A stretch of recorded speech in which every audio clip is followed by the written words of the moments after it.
Hello students, कैसे हैं आप लोग। जैसा कि हम लोग कल फिजिक्स के पहला चैप्टर का इम्पोर्टेंट क्वेश्चन, जो टॉप इम्पोर्टेंट क्वेश्चन है, वो हम लोग कर चुके हैं। आप लोग देख रहे हैं कि जो वीडियो बनाया हुआ है, प्रकाश के परावर्तन तथा अपवर्तन, प्रकाश के परावर्तन तथा अपवर्तन का वीडियो बन चुका है। और आप ही लोगों के डिमांड पर आज केमिस्ट्री का पहला चैप्टर रासायनिक अभिक्रिया का आज हम लोग देखेंगे, मोस्ट इंपॉर्टेंट क्वेश्चन। और उसके बाद हम लोग मैथ का भी देखेंगे, फिर बायोलॉजी और केमिस्ट्री और फिर फिजिक्स का भी देखेंगे। तो उम्मीद है कि आप लोग पढ़ाई कर रहे होंगे, अच्छे से पढ़ते रहिए और वीडियो को देखते रहिए, सब्सक्राइब करते रहिए, लाइक करते रहिए और अपने दोस्तों में और अपने रिलेटिव्स में शेयर करते रहिए। और जो भी आप लोग कमेंट्स करेंगे, जो भी डाउट है, आप बेझिझक हमको कमेंट्स कीजिए। पूरा का पूरा हम एक्सप्लेनेशन देने की कोशिश करेंगे और जो भी हो सके हमसे हम पूरा का पूरा एक्सप्लेनेशन आपको देंगे। तो इसलिए वीडियो को देखिए और जो भी आपको डाउट हो, पहले वीडियो से लेकर के कोई भी वीडियो में आप लोग कमेंट्स कीजिए। कमेंट्स के बाद उसका हम रिप्लाई करेंगे और आप लोगों को पूरा डाउट क्लियर करने की कोशिश करेंगे। तो चलिए हम लोग चलते हैं अपने चैप्टर की तरफ, रासायनिक अभिक्रिया एवं समीकरण, जिसका पहला प्रश्न है Zn प्लस CuSO4 ये क्या बनाता है। ZnSO4 प्लस U ऊपर दी गई रासायनिक अभिक्रिया किस प्रकार की है। तो इसमें कह रहा है संयोजन अभिक्रिया, विस्थापन अभिक्रिया, द्विविस्थापन अभिक्रिया और वियोजन अभिक्रिया। तो जैसा कि हम लोग देख रहे हैं कि Zn और अकेला है और CuSO4 एक साथ है, लेकिन Zn क्या कर रहा है कि कॉपर को रिप्लेस करके SO4 के साथ खुद से ये कर रहा है। तो ये विस्थापित कर दे रहा है, किसको, कॉपर को विस्थापित कर दे रहा है। यहाँ से आप लोग देख सकते हैं कि कॉपर को ये क्या कर रहा है कि विस्थापित कर दे रहा है, कॉपर को अकेला कर दे रहा है। यहाँ से देखिए कॉपर ये अकेला हो गया, यानी कि Zn क्या करता है, ये ज्यादा अभिक्रियाशील है कॉपर से, तो इसलिए कॉपर को अलग करके खुद SO4 के साथ ये कर रहा है। तो ये एक विस्थापन अभिक्रिया होगा। तो इसका सही उत्तर क्या हो जाएगा, इसका सही उत्तर हो जाएगा आपका विस्थापन अभिक्रिया, यानी कि इसका ऑप्शन हो जाएगा बी। बी उत्तर सही होगा। चलिए अगले प्रश्न की तरफ हम लोग बढ़ते हैं। अगला प्रश्न है, जब मैग्नीशियम फीता को जलाया जाता है, मैग्नीशियम से बना कोई फीता होता है या कोई ये होता है, रॉड होता है, तो उसको जलाया जाता है, तो उत्पन्न आग की लौ कैसी दिखती है।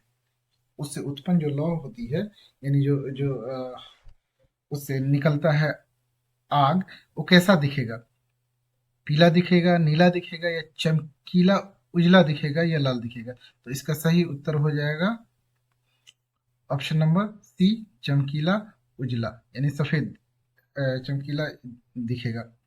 चलिए अगले प्रश्न की तरफ। 3 नंबर प्रश्न, निम्नलिखित में से कौन सा बूझा चुना है। निम्नलिखित में से तो बूझा चुना है तो हम सब लोग जानते हैं, CaOH2 को कहा जाता है। तो इसका सही उत्तर हो जाएगा ऑप्शन बी। चलिए अगला प्रश्न है, एक जांच प्रश्नावली में लिए गए विलयन में एक लोहे की कील को डुबाया गया। आधे घंटे बाद ये देखा गया कि विलयन का रंग परिवर्तित हो चुका है। तो उस जांच प्रश्नावली में विलयन क्या था, कॉपर सल्फेट था, ठीक है ना। इसका जांच प्रश्नावली में लिए गए विलयन के एक लोहे की कील को डुबाया गया। लोहे की कील, आधे घंटे के बाद ये देखा गया, यहाँ पे देखिए, यहाँ पे लोहे की कील को जब डुबाया गया तो लोहा क्या होता है,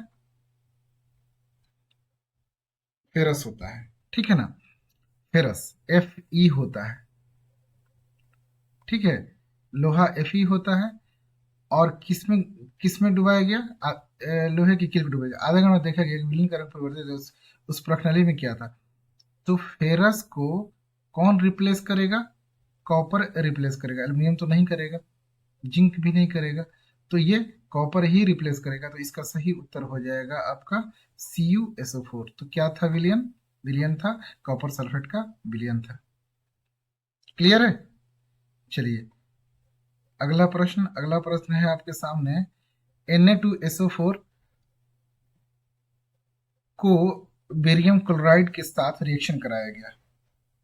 ठीक है, बेरियम क्लोराइड के साथ रिएक्शन कराया गया, तो इससे बना बेरियम सल्फेट और सोडियम क्लोराइड।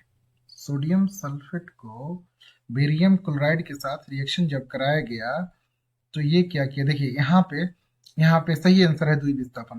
द्विविस्थापन में क्या होता है कि एक तो अभिक्रिया ऐसी होगी, देखिए एक क्या होता है कि ये बेरियम सल्फेट, ये SO4 जो है, SO4 बेरियम के साथ मिल गया, और दूसरा कौन सा मिला, दूसरा मिला आपका ये वाला सोडियम और क्लोरीन मिल गया। सोडियम क्लोरीन, सोडियम क्लोराइड बना लिया, और बेरियम और सल्फेट क्या बना लिया, बेरियम सल्फेट बना लिया। ठीक है, तो ये दोनों तरफ से विस्थापन हुआ, दोनों में विस्थापन हो गया, तो इसीलिए इसको द्विविस्थापन। इसका सही उत्तर क्या हो जाएगा, इसका सही उत्तर हो जाएगा द्विविस्थापन, यानी कि ऑप्शन नंबर सी सही आंसर है। चलिए अगले प्रश्न की तरफ। अगला प्रश्न है 6 नंबर। 6 नंबर प्रश्न बहुत ही इंपॉर्टेंट है, बहुत ही बार बार पूछा गया क्वेश्चन है ये। साग सब्जियों का विघटित होकर कंपोस्ट बनाना किस अभिक्रिया के उदाहरण है। यानी कि साग सब्जियों का विघटित होकर के कंपोस्ट को बनाना एक ऊष्माक्षेपी अभिक्रिया है। क्या है ये, एक ऊष्माक्षेपी अभिक्रिया है। साग सब्जियों का विघटित होकर के कंपोस्ट बना देना ये एक ऊष्माक्षेपी है, यानी कि इससे ऊष्मा निकलता है। ठीक है ना, साग सब्जी जब विघटित होते हैं तो उसमें से ऊष्मा निकलती है, ऊर्जा निकलती है। चलिए अगले प्रश्न की तरफ। अगला प्रश्न है 7 नंबर। 7वां नंबर भी बहुत इंपॉर्टेंट है, बहुत इंपॉर्टेंट क्वेश्चन है, बहुत इंपॉर्टेंट क्वेश्चन। हो सकता है कि आपके एग्जाम में पूछ भी दे। अपचयन सॉरी उपचयन वह प्रक्रिया है जिसमें ऑक्सीजन का योग, यानी ऑक्सीजन प्राप्त होता है, हाइड्रोजन का वियोग, हाइड्रोजन का ह्रास होता है, इलेक्ट्रॉन का त्याग, इलेक्ट्रॉन का भी त्याग, तो ये तीनों होता है। अच्छा, चौथा नंबर दिया हुआ है सही। ये चौथा नंबर दिया हुआ है सभी, तो यही आंसर हो जाएगा। उपचयन क्या होता है, ऑक्सीडेशन क्या होता है, ऑक्सीजन का योग या फिर हाइड्रोजन का वियोग या इलेक्ट्रॉन का त्याग, इसको क्या बोलते हैं हम लोग, उपचयन। ठीक है, तो उपचयन वह अभिक्रिया है जिसमें ऑक्सीजन का योग होगा 1 नंबर, हाइड्रोजन का वियोग यानी कि ह्रास होगा, लॉस होगा, और ये इलेक्ट्रॉन का त्याग यानी कि लॉस होगा। ये तीनों तीनों में से कोई एक होगा तो उसको क्या बोलेंगे, उपचयन, या तीनों होगा तो भी उपचयन बोलेंगे। चलिए अगला प्रश्न आपके सामने 8 नंबर। 8 नंबर प्रश्न, जब सोडियम हाइड्रो ऑक्साइड जिंक से अभिक्रिया करता है तो कौन सा उत्पाद बनाता है। सोडियम हाइड्रो ऑक्साइड, तो ये क्या करेगा, सोडियम हाइड्रो ऑक्साइड है, जिंक से अभिक्रिया करेगा तो हाइड्रोजन को निकाल देगा। सही बात है, हाइड्रोजन को निकाल देगा, और ये ऑप्शन नंबर डी सही सही आंसर है इसका, ऑप्शन नंबर डी सही आंसर है। चलिए अगले प्रश्न की तरफ। अगला प्रश्न अगला प्रश्न बहुत इंपॉर्टेंट है, बहुत इंपॉर्टेंट है, ये भी पूछा हुआ क्वेश्चन है।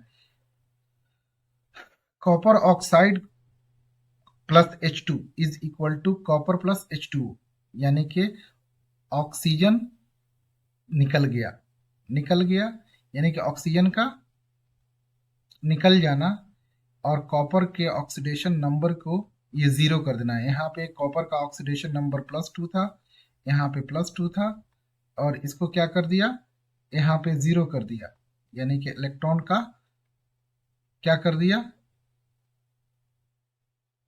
+2, यानी कि हाँ ये क्या, ये अपचयन अभिक्रिया होगी। ठीक है, तो ये अपचयन अभिक्रिया होगी, कॉपर को ऑक्सीजन से अलग कर दिया। ठीक है, तो इसका सही उत्तर हो जाएगा ऑप्शन बी, अपचयन, रिडक्शन होता है। ठीक है, चलिए अगला प्रश्न क्या होगा, नीचे दी गई अभिक्रिया में कौन सा कथन सही है?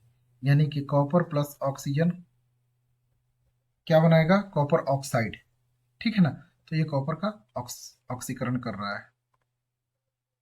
यहाँ पे कॉपर को ऑक्सीजन मिल जा रहा है, यानी कि ऑक्सीजन का योग हो जा रहा है, तो ये कॉपर ऑक्साइड इसका सही उत्तर है। चलिए अगला प्रश्न, निम्नलिखित में कौन सा उत्पाद लेड नाइट्रेट को गर्म करने से प्राप्त होता है? लेड नाइट्रेट को गर्म करने से, लेड नाइट्रेट PbO2, तो इसमें ऑक्सीजन भी प्राप्त होता है, नाइट्रोजन ऑक्साइड भी प्राप्त होगा और लेड ऑक्साइड भी प्राप्त होगा, तो ये तीनों प्राप्त होगा। तो इसका सही उत्तर हो जाएगा ऑप्शन नंबर डी। ठीक है, ऑप्शन नंबर डी। ये भी इंपॉर्टेंट क्वेश्चन है कि लेड नाइट्रेट को गर्म करने पर क्या प्राप्त होता है। ठीक है, तो ये सब प्राप्त होगा। चलिए अगले प्रश्न की तरफ। अगला प्रश्न आपके सामने 12 नंबर, लाल तप्त आयरन पर जल वाष्प प्रवाहित करने पर कौन सा यौगिक प्राप्त होता है? लाल तप्त आयरन पर जल वाष्प प्रवाहित करने से Fe3O4 बनेगा। Fe3O4 बनेगा, Fe3O4, ऑप्शन नंबर सी सही आंसर है। चलिए अगले प्रश्न की तरफ। अगला प्रश्न है, सिल्वर क्लोराइड का रंग क्या होता है? सिल्वर क्लोराइड का कलर हरा होता है। सिल्वर क्लोराइड का कलर हरा होता है। ठीक है, हरे रंग से हम हरा कर दिए इसको। ठीक है, चलिए अगले प्रश्न की तरफ। अगला प्रश्न आपका 14 नंबर, फेरस सल्फेट क्रिस्टल का रंग, क्रिस्टल फेरस सल्फेट क्रिस्टल का रंग हरा होता है। फेरस सल्फेट क्रिस्टल का रंग जो होता है वो हरा होता है, तो इसका ऑप्शन नंबर बी सही हो जाएगा आंसर। पूछा हुआ क्वेश्चन तो नहीं है, लेकिन फिर भी इंपॉर्टेंट क्वेश्चन है। चलिए 15 number question, 15, nitrogen dioxide NO2 के धुएं का रंग भूरा होगा। ये हर एक क्लास में पढ़ाया जाता है। नाइट्रोजन डाइऑक्साइड जो होता है उसका धुएं का रंग क्या होगा? भूरा होगा। अगला प्रश्न 16 नंबर, श्वसन किस प्रकार की रासायनिक अभिक्रिया है? श्वसन यानी कि हमारे कोशिका से उत्पन्न गर्मी, यानी कि उष्माक्षेपी होगा। इसमें क्या होगा? श्वसन से क्या होता है? श्वसन से हर एक ग्लूकोज टूटता है, ग्लूकोज टूटता है तो क्या बनता है? श्वसन से क्या होता है? श्वसन से क्या होता है? ग्लूकोज का ऑक्सीकरण होता है। ऑक्सीकरण होकर के क्या, ग्लूकोज का ऑक्सीकरण होगा तो क्या होगा? एनर्जी बनेगा और जल बनेगा और हीट निकलेगा। ठीक है, तो हीट निकलेगा यानी ताप निकलेगा, तो उष्माक्षेपी, ये इसका सही आंसर हो जाएगा ऑप्शन नंबर सी, उष्माक्षेपी। ये इंपॉर्टेंट क्वेश्चन है, ये बहुत इंपॉर्टेंट क्वेश्चन है कि श्वसन किस प्रकार की अभिक्रिया है। ठीक है, तो उष्माक्षेपी अभिक्रिया हमेशा इससे, जैसे हम लोग सांस छोड़ते हैं ना, तो आप लोग महसूस कीजिएगा अपने हाथों को रख करके नाक के सामने, तो हल्का सा गर्म निकलेगा। तो ये उष्माक्षेपी, उष्माक्षेपी वह अभिक्रिया है जिसमें ताप निकलती है, या गर्मी निकलती है, या हीट निकलती है। निम्नलिखित में से कौन सा सही है? निम्नलिखित में से कौन सा सही है? Na2CO3, ये वाशिंग सोडा को कह रहा है। हाँ, ये वॉशिंग सोडा है। देखिए इसमें कह रहा है कि ये कौन सा सही है, यानी कि आप लोगों को पता है वॉशिंग सोडा जो होता है, कपड़ा धोने वाला सोडा जो होता है, वॉशिंग वॉशिंग होता है, वॉशिंग,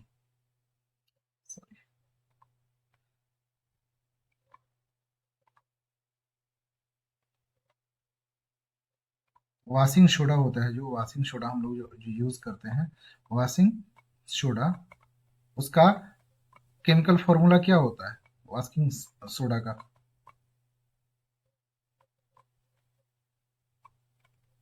वॉशिंग सोडा का केमिकल फॉर्मूला होता है जिसमें 10H2O होता है। हमेशा याद रखिएगा, ये वाला चीज याद रखिएगा, हमेशा याद रखिएगा 10H2O होगा।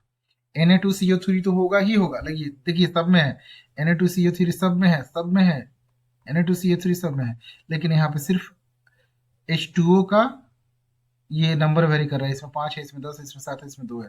तो हमेशा याद रखिएगा कि वॉशिंग सोडा जिसमें Na2CO3 के साथ 10H2O होगा। ठीक है, तो इसका ऑप्शन ऑप्शन नंबर क्या होगा? ऑप्शन नंबर बी सही उत्तर है, वॉशिंग सोडा। चलिए अगले प्रश्न की तरफ। अगला प्रश्न है, समीकरण CaCO3 टूट करके CaO प्लस CO2 बनता है, तो ये क्या होता है? वियोजन अभिक्रिया हुआ, एक यौगिक टूटता है, दो यौगिकों में बनता है, वियोजन के थ्रू होता है। तो इसका सही उत्तर हो जाएगा ऑप्शन ए, वियोजन के थ्रू होता है। बहुत इंपॉर्टेंट क्वेश्चन है ये भी, अच्छा क्वेश्चन है। इससे 2 क्वेश्चन आ जाता है कि एक टूटने से क्या बनेगा? वियोजन होगा, वियोजन हो जाता है। चलिए अगले प्रश्न की तरफ। रासायनिक अभिक्रियाओं को व्यक्त किया जाता है समीकरणों के द्वारा।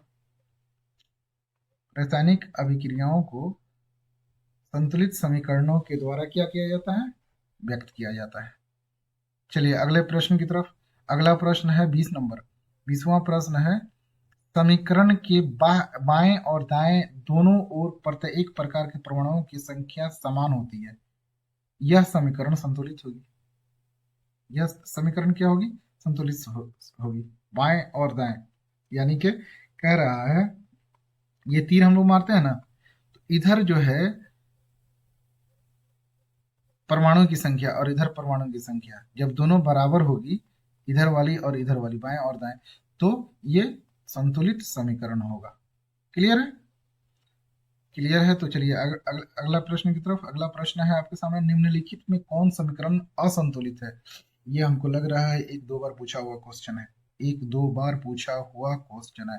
असंतुलित है H2Cl2 2HCl, ये सही है। KClO3 2KCl प्लस 3 ऑक्सीजन निकल जाएगा। PbNO3 2 PbO, तो इसमें कितना ऑक्सीजन हो रहा है? दो दो चार हो रहा है, उसमें तीन दूनी 6 हो गया। ये गलत है, ये गलत है, ये संतुलित समीकरण नहीं है। तो संतुलित समीकरण नहीं है, तो इसको क्या हो जाएगा? असंतुलित समीकरण। ठीक है, ऑप्शन नंबर सी सही है सर। थोड़ा सा याद रखिएगा, संतुलित समीकरण के लिए दोनों तरफ, तीर के दोनों तरफ बराबर होना चाहिए। क्या होना चाहिए? जैसे कि यहाँ पे देखिए, ऑक्सीजन यहाँ पे 3 और ये 2, 3 दूनी 6 है। यहाँ पे कितना है? 1 है, यहाँ पे 2 है, यहाँ पे 2 है, 5 ही हुआ ना। और लेकिन 6 कह रहा है और NO3 तो N2 है, तो एक ही N है यहाँ पे। ठीक है, तो ये असंतुलित समीकरण हो गया। थोड़ा सा इसको आप लोग ध्यान में रखिएगा कि दोनों तरफ का जो है बराबर होना चाहिए परमाणुओं की संख्या। चलिए अगले प्रश्न की तरफ। अगला प्रश्न है, निम्नलिखित में कौन समीकरण संतुलित है? फिर वही कहानी, संतुलित समीकरण आप लोग अपने से देख लीजिएगा कि कौन। FeCl2 FeCl3, ये गलत है, संतुलित नहीं है। और ये क्या कह रहा है? FeO2 Fe2O3, ये भी सही गलत है। KBr प्लस KCl Br2, ये भी गलत है। तो जब 3 गलत है, तो ये जो है दिख रहा है, तो ये संतुलित होगा ही होगा। जैसे NH4NO2, तो N2 2H2O, ठीक है ना। तो यहाँ पे ऑक्सीजन 2 है, तो देखो यहाँ पे 2 है। ठीक है, यहाँ पे नाइट्रोजन 1 और 1 2 है, तो 2 नाइट्रोजन हो गया। हाइड्रोजन 4 है, तो यहाँ पे 2 और ये 2, 2 दूनी 4 हो गया। और ऑक्सीजन की बारी है, तो 2 ऑक्सीजन है, तो यहाँ पे 2H2O हो गया। ठीक है, तो ये संतुलित समीकरण है। तो याद रखिएगा, संतुलित समीकरण के लिए दोनों तरफ परमाणुओं की संख्या बराबर होनी चाहिए, दाएं और बाएं। थोड़ा ये एक क्वेश्चन जरूर पूछेगा आप लोगों से, पक्का, ये डन है, कंफर्म है कि ये क्वेश्चन पूछेगा। चलिए अगले प्रश्न की तरफ। अगला प्रश्न है क्वेश्चन नंबर 23। निम्नांकित में कौन समीकरण संतुलित है? फिर वही चीज, वही कहानी। अरे हमको लग रहा है ये रिपीटेड क्वेश्चन हम कॉपी कर दिए हैं शायद। वही है, वही है, वही है। ठीक है, तो फिर वही देख लीजिएगा, जिसका जिसका परमाणु संख्या ये होगा, उसका समीकरण संतुलित होगा। ठीक है, तो इसका आप लोग उसको संतुलित करना देख लीजिएगा। कैल्शियम कार्बोनेट यानी कार्बोनेट को गर्म करने पर कैल्शियम ऑक्साइड एवं कार्बन डाइऑक्साइड बनते हैं। यह किस प्रकार की रासायनिक अभिक्रिया है? गर्म करने पर, यानी कि गर्म करने पर कैल्शियम ऑक्साइड और कार्बन डाइऑक्साइड ये अपघटित होता है। अपघटित होता है तो अपघटन अभिक्रिया है। ठीक है, कैल्शियम कार्बोनेट को गर्म करने पर कैल्शियम ऑक्साइड और कार्बन डाइऑक्साइड, तो यह अपघटन अभिक्रिया है। चलिए अगले प्रश्न की तरफ। 24 नंबर प्रश्न इंपॉर्टेंट प्रश्न है। 25 number chlorophyll, most important question, VVI question है ये। क्लोरोफिल और सूर्य प्रकाश की उपस्थिति में पौधे वायु से कार्बन डाइऑक्साइड यानी कि वायुमंडल से कार्बन डाइऑक्साइड एवं पृथ्वी यानी कि नीचे से जल ग्रहण करके जाइलम उत्तक के द्वारा अपना भोजन तैयार करते हैं। भोजन तैयार करते हैं यानी कि ग्लूकोज बनाते हैं प्रकाश संश्लेषण की प्रक्रिया द्वारा। यह किस प्रकार की अभिक्रिया है? तो प्रकाश और रासायनिक दोनों अभिक्रिया है। ये थोड़ा सा याद रखना पड़ेगा आप लोगों को। प्रकाश रासायनिक अभिक्रिया है, ये पूछा हुआ क्वेश्चन है, ये इंपॉर्टेंट क्वेश्चन है, बहुत इंपॉर्टेंट क्वेश्चन है, VVI क्वेश्चन है। ठीक है, एकदम एकदम बैठा लीजिए, ये पूछना ही पूछना है। चलिए अगले प्रश्न की तरफ। अगला प्रश्न है 26 नंबर, ये भी इंपॉर्टेंट क्वेश्चन है, सिल्वर नाइट्रेट वाला। सिल्वर नाइट्रेट के जलीय विलयन में सोडियम क्लोराइड को जलीय विलयन डालने पर अविलय सिल्वर क्लोराइड विलयन से पृथक हो जाता है, यानी कि इसमें अवक्षेपण का मामला आ गया। ठीक है, इस अभिक्रिया को कहते हैं अवक्षेपण ही कहते हैं। सिल्वर नाइट्रेट के जलीय विलयन में सोडियम क्लोराइड का जलीय विलयन डालने पर, दोनों एक्वस है, दोनों सिल्वर नाइट्रेट और सोडियम क्लोराइड दोनों क्या है? एक्वस है यानी कि जलीय है। अविलय सिल्वर क्लोराइड यानी कि अवक्षेपण प्रक्रिया हो जाएगा। इसका बिल्कुल सही उत्तर है ऑप्शन नंबर सी। ठीक है, चलिए अगले प्रश्न की तरफ। अगला प्रश्न है सोडियम हाइड्रोक्साइड और हाइड्रोक्लोरिक अम्ल के बीच अभिक्रिया होने पर सोडियम क्लोराइड एवं जल बनते हैं। जल निकल गया, यानी कि हाइड्रोजन और ऑक्सीजन निकल गया। ठीक है, उदासीनता का ये हो गया। ठीक है, तो यहाँ पे सोडियम क्लोराइड बन गया, NaCl और H2O बन गया है ना, यही कह रहा है। सोडियम क्लोराइड NaCl और जल H2O यानी कि उदासीन हो गया, तो उदासीनीकरण का उदाहरण है ये। ठीक है, सोडियम हाइड्रोक्साइड और हाइड्रोक्लोरिक अम्ल के बीच अभिक्रिया होने पर ये क्या होगा? उदासीकरण हो जाएगा। इसको याद रखिएगा। चलिए, अच्छा इंपॉर्टेंट क्वेश्चन था वो, बहुत important question. 28 number question redox अभिक्रिया। चलिए रिडॉक्स अभिक्रिया, ये भी एक बहुत इंपॉर्टेंट क्वेश्चन है, बहुत इंपॉर्टेंट क्वेश्चन, रिडॉक्स। ठीक है ना, ऑक्सीडेशन रिडक्शन दोनों साथ साथ होता है, अपचयन उपचयन दोनों साथ साथ होता है। ठीक है, यानी कि निम्न कह रहा है, क्वेश्चन कह रहा है निम्नांकित में रिडॉक्स अभिक्रिया कौन सी है? कौन सी है? हाइड्रोजन और क्लोरीन दोनों जब मिल जाते हैं तो क्या होता है? क्या होता है? हाइड्रोजन का ये हो जाता है। ठीक है ना, यहाँ पे हाइड्रोजन जीरो था, यहाँ पे हाइड्रोजन प्लस में आ गया, यहाँ पे क्लोरीन जीरो था, यहाँ पे माइनस में आ गया। चलिए, तो यहाँ पे इसका सही उत्तर हो जाएगा B, H2 plus Cl2 equal to 2HCl, hydrochloride बन जाएगा। चलिए अगले प्रश्न की तरफ। बहुत इंपॉर्टेंट क्वेश्चन 28 नंबर, इसको एकदम एकदम रट्टा मार लीजिएगा, बहुत इंपॉर्टेंट क्वेश्चन है।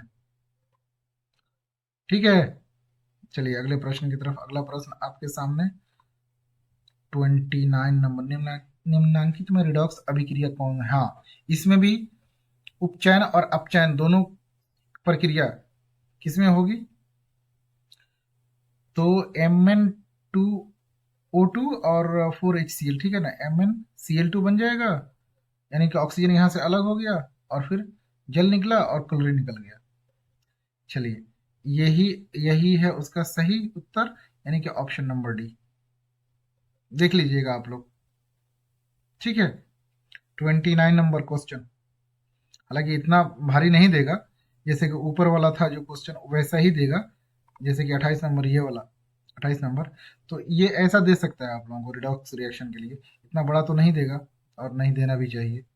चलिए तीसरा नंबर में, निम्नलिखित में उष्मा छेपी अभिक्रिया कौन सी? उष्मा छेपी, उष्मा छेपी यानी कि जिससे उष्मा निकलती है, उष्मा छेपी छोड़ देता है, उष्मा छोड़ता है रिएक्शन होने के बाद। तो Na2+O2 माइनस क्यू जूल है, माइनस है इसमें, यानी कि इधर लाया जाएगा तो प्लस हो जाएगा, तो ये उष्मा शोषी हो जाएगा। CO2 बनेगा। कार्बन डाइऑक्साइड बनने की प्रक्रिया उष्मा छेपी अभिक्रिया है ही।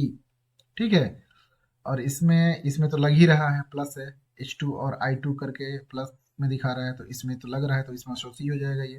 तो एक ही वजह ले दे करके। तो और आप लोगों को ये भी पता होना चाहिए कार्बन डाइऑक्साइड बनने की प्रक्रिया क्या होती है, उष्मा छिपी होती है। बहुत इंपॉर्टेंट, बहुत इंपॉर्टेंट, मोस्ट इंपॉर्टेंट क्वेश्चन है ये, मोस्ट इंपॉर्टेंट क्वेश्चन 30 नंबर। यानी कि उष्मा छिपी अभिक्रिया कौन है?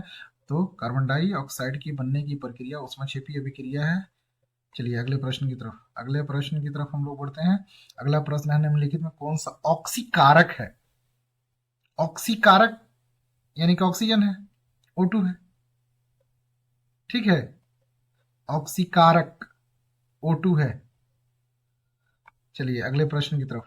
अगला प्रश्न, निम्नलिखित में कौन अकारक गुण प्रदर्शित करता है? अकारक गुण प्रदर्शित हाइड्रोजन सल्फाइड करता है, H2S। इसका ऑप्शन नंबर सी सही उत्तर है।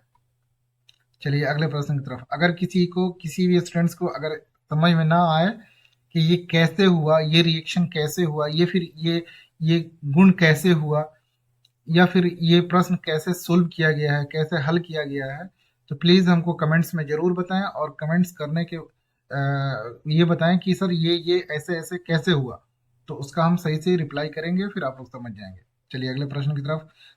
33 नंबर, कॉपर ऑक्साइड बनने की प्रक्रिया है। Cu और O2 से क्या होता है? ऑक्सीजन का योग हो जाता है।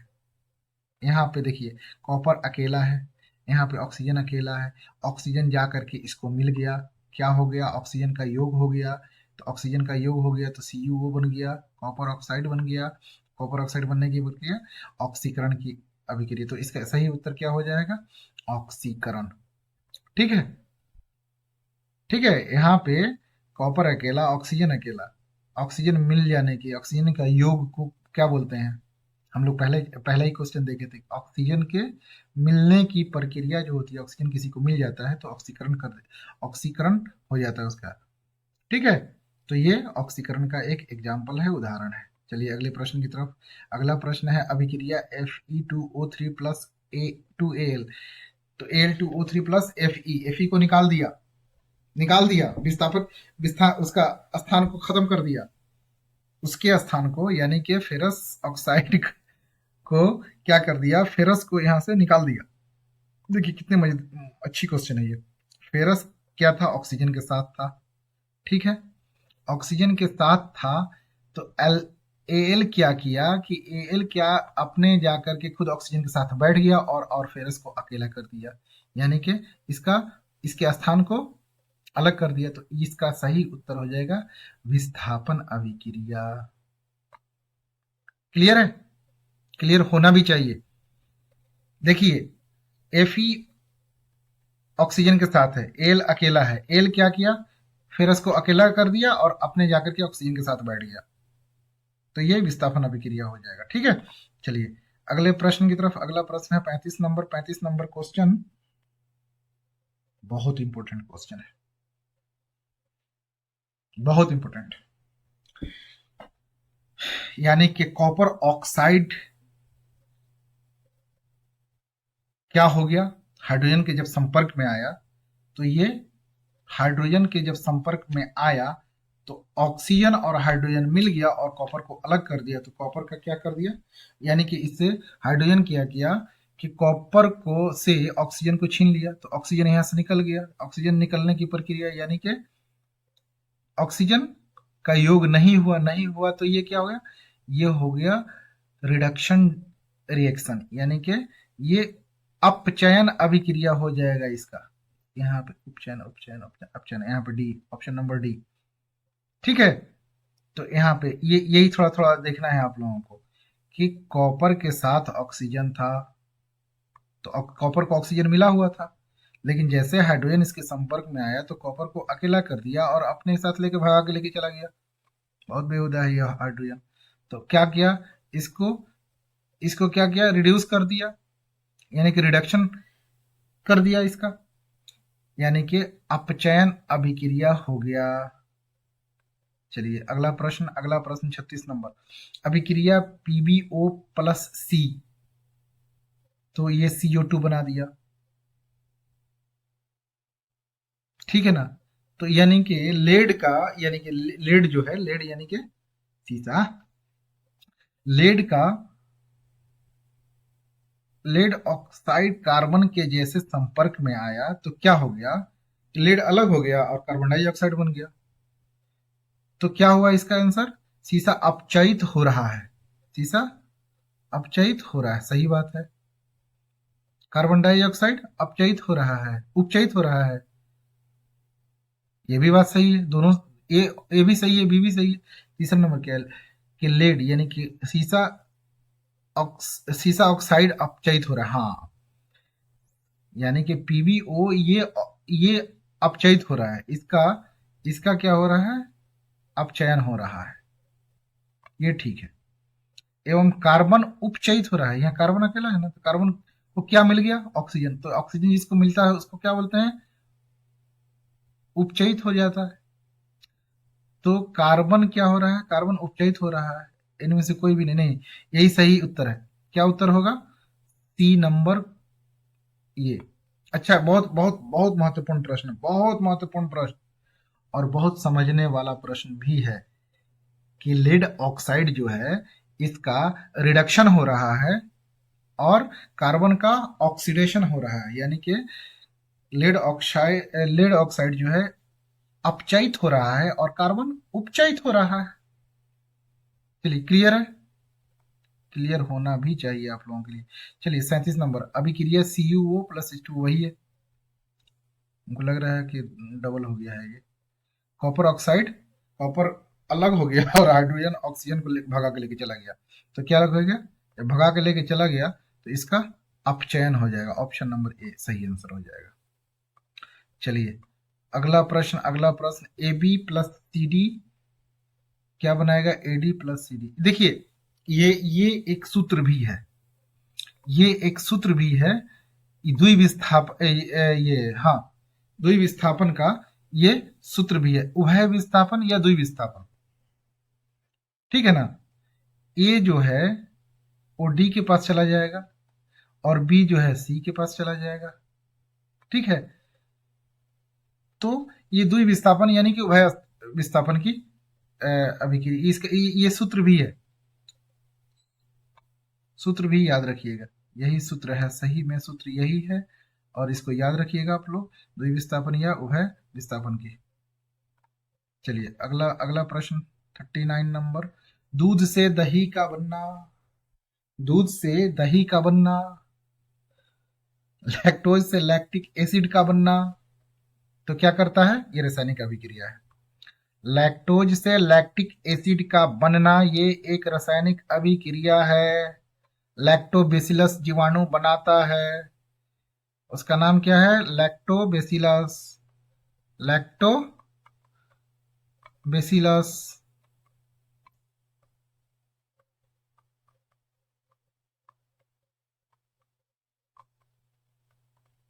लैक्टोबैसिलस जीवाणु क्या करता है, दूध के दूध को, लैक्टोज को क्या करता है, लैक्टिक एसिड में कन्वर्ट कर देता है, यानी कि बदल देता है।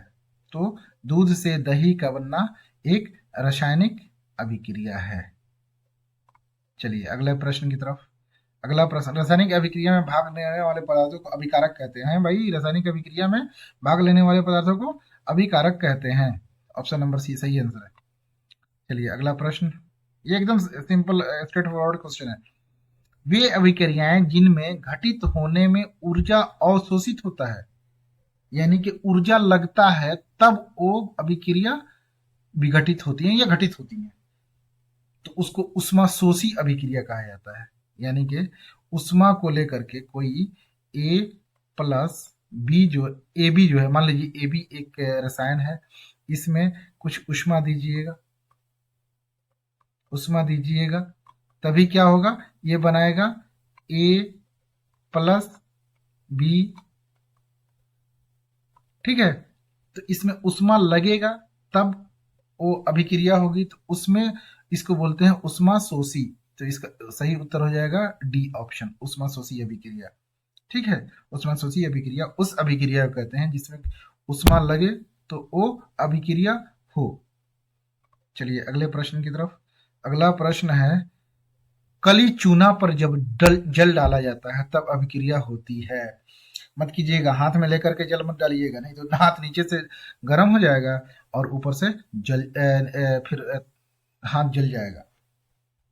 यही यही चीज होती है हम लोगों को, जब सरफ लेकर के जब धीरे धीरे धीरे धीरे पानी के अंदर डालते हैं तो उसमें भी उष्मा निकलती है। ठीक है, तो क्या होता है, कली चूना को जब हम लोग पानी डालते हैं तो उससे उष्मा निकलती है, बहुत ज्यादा उष्मा निकलती है, बहुत ज्यादा उष्मा निकलती है। तो ऐसी अभिक्रिया जिसके होने पर उष्मा निकले उसको बोलते हैं उष्मा छेपी अभिक्रिया। तो इसका सही उत्तर हो जाएगा ऑप्शन ए, उष्मा छेपी अभिक्रिया। ठीक है, तो काली चूना पर जब पानी डाला जाएगा तो उष्मा छेपी अभिक्रिया होगा। चलिए अगले प्रश्न की तरफ। क्लोरोफिल और सूर्य प्रकाश की उपस्थिति में पौधे, फिर वही है प्रकाश रासायनिक, ये दो बार हो गया है, गलती से दो बार पेस्ट हो गया होगा। तो ये इसका उत्तर हो जाएगा प्रकाश रासायनिक। ठीक है, यानी कि फोटोसिंथेसिस जो प्रक्रिया है, प्रकाश संश्लेषण की जो प्रक्रिया है, वो कौन सी प्रक्रिया है, किस अभिक्रिया के थ्रू होता है, तो ये प्रकाश रासायनिक अभिक्रिया के थ्रू होता है। चलिए अगले प्रश्न की तरफ। अगला प्रश्न है, निम्नलिखित में कौन सा पदार्थ सूर्य प्रकाश के प्रभाव से अपघटित होता है। सिल्वर, एक्चुअली सिल्वर क्लोराइड होना चाहिए था, लेकिन सिल्वर ब्रोमाइड इसका आंसर है। ठीक है, तो सिल्वर होना ही चाहिए। ठीक है, सिल्वर क्लोराइड होना चाहिए था, ये सिल्वर ब्रोमाइड दिया गया, कोई दिक्कत नहीं है। सिल्वर ब्रोमाइड क्या होता है, सूर्य प्रकाश के प्रभाव से अपघटित हो जाता है। तो इसका सही उत्तर हो जाएगा option number D, silver bromide या सिल्वर क्लोराइड। ठीक है, चलिए अगले प्रश्न की तरफ। निम्नांकित में कौन सा उपचायक है, यानी कि ऑक्सीडेशन करवाता है, उपचय करवाता है, ठीक है ना, तो ये ऑक्सीजन इसका सही उत्तर हो जाएगा। हमको लग रहा है ये भी दो बार पूछा गया क्वेश्चन है, 2 या 3 बार पूछा गया क्वेश्चन है आप लोगों के मैट्रिक एग्जाम में। शरीर में भोजन का पचना किस प्रकार की अभिक्रिया है। तो देखिए, शरीर में भोजन का पचना एक ऑक्सीकरण अभिक्रिया, ऑक्सीडेशन रिएक्शन होता है उससे। ठीक है ना, तो इसका सही उत्तर हो जाएगा ऑप्शन नंबर बी, ऑक्सीकरण। चलिए अगला प्रश्न आपके सामने आपके स्क्रीन पर ये रहा। अम्ल और क्षार के बीच अभिक्रिया होने पर लवण एवं जल बनते हैं, लवण एवं जल बनते हैं। तो लवण और जल जब बन जाएगा तो ये उदासीनीकरण का ये हो जाएगा। ठीक है, अम्ल और क्षार के बीच अभिक्रिया होने पर लवण एवं जल बनते हैं, वो उदासीन अभिक्रिया होती है। ठीक है ना, उदासीनीकरण हो जाता है। चलिए 28 नंबर।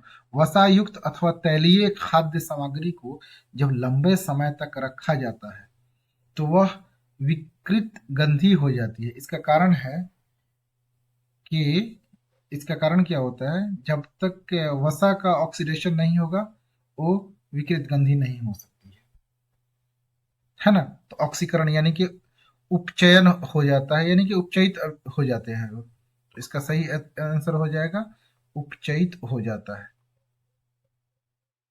वसा युक्त खाना जो होता है, जो चर्बी होता है, चर्बी जिसको हम लोग कह सकते हैं, या तेल से बना हुआ कोई ऐसा चीज, तो उसका ऑक्सीकरण हो जाता, ऑक्सीडेशन हो जाता है। चलिए अगला प्रश्न है, प्राकृतिक गैस मीथेन का दहन है, ऑक्सीकरण नहीं है, संश्लेषित प्रक्रिया नहीं है, विस्थापन प्रतिक्रिया ये नहीं है। तो जब ये तीनों नहीं है तो इसका सही उत्तर हो जाएगा इनमें से कोई नहीं। ठीक है, इनमें से कोई नहीं। चलिए, यानी कि मीथेन जब जलेगा तो ना ऑक्सीकरण होगा, ना संश्लेषण होगा और ना विस्थापन होगा। चलिए अगले प्रश्न की तरफ। निम्नलिखित में कौन सा पदार्थ बिना ज्वाला के जलता है? हम लोग देखते हैं ना कोयला, कोयला में लाल अंगारा जो होता है वो बिना ज्वाला का जलेगा। मोमबत्ती तो लौ पकड़ेगी, केरोसिन जो तो लौ पकड़ेगी, और मीथेन गैस ये भी लौ पकड़ेगी। तो कोयला एक ऐसा पदार्थ है जो बिना ज्वाला यानी कि लौ का जलेगा, बिना लौ बनाए जल सकता है।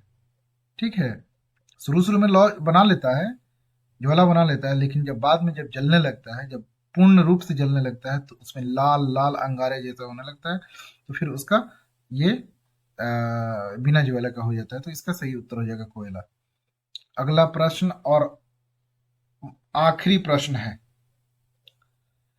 लौह चूर्ण पर तनु हाइड्रोक्लोराइड अम्ल डालने से निम्नांकित में कौन सी क्रिया होती है? लौह चूर्ण पर तनु हाइड्रोक्लोराइड, हाइड्रोक्लोराइड HCl और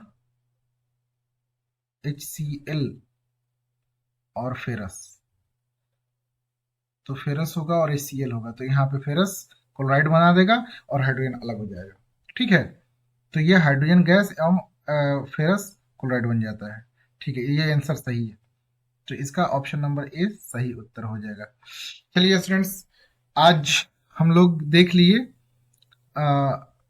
अपने आपके इस चैप्टर में रासायनिक अभिक्रिया एवं समीकरण में इतना क्वेश्चन काफी है। इतने क्वेश्चन पर आप ध्यान दीजिए, यानी कि इससे मिलता जुलता जो भी आप क्वेश्चन बना सकते हैं बनाइए, और इतना क्वेश्चन काफी है। अगर ये कर लीजिएगा तो इसमें से 3 या 4 जो या 5 जो क्वेश्चन पूछता है ऑब्जेक्टिव, खास करके ऑब्जेक्टिव का, ये आपसे छूटने वाला नहीं है। ये मेरी अपनी गारंटी है, अपने तरफ से आपको गारंटी दे रहे हैं। ठीक है, चलिए अब अगले वीडियो के लिए हमको इजाजत दीजिए। तब तक के मिलते हैं आप लोगों से, और अच्छे से पढ़िए, एकदम बहुत नजदीक रह गया है आपका एग्जाम। अच्छे से पढ़िए, खूब अच्छे से पढ़िए। 10 साल की मेहनत का आप लोगों को फल मिलने वाला है, बस यही 10 दिनों के अंदर में। ठीक है, जो 10 दिन जो आप लोगों का एग्जाम चलेगा, इसी में आप लोगों के 10 साल की सारी मेहनत और सारी की सारी परिश्रम, सारा का सारा बलिदान, सारा का सारा त्याग, इसी का फल मिलने वाला है। तो चलिए अगले वीडियो में मिलेंगे, तब तक के लिए हमको